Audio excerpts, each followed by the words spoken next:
Sparkies. You could be fined over $9,000 for testing for dead without a safety observer.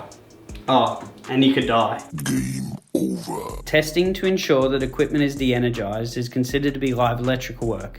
It must be carried out in accordance with the requirements for such work. This comes from the Queensland Code of Practice, Managing Electrical Risks in the Workplace, 2021. In this code, testing for dead is considered to be live electrical work until the installation is proven to be de-energized. This requirement is further explained in section 15 in the electrical safety reg. It requires that each exposed part is treated as live until it's proven to be de-energized. Given our requirement to treat testing for dead as live work, section 22 then outlines the different requirements that must be implemented whenever we go on complete energized electrical work. To meet section 22, we need tools, testing equipment, PPE, our insulated gloves, our arc flash kit. This equipment must be suitable for the work, it must be properly tested, it must be maintained in good working order. This equipment needs to be tested as per manufacturer's recommendations. This is typically every 6 to 12 months. Energized electrical work must be carried out in accordance with a safe work method statement that's been prepared for the work.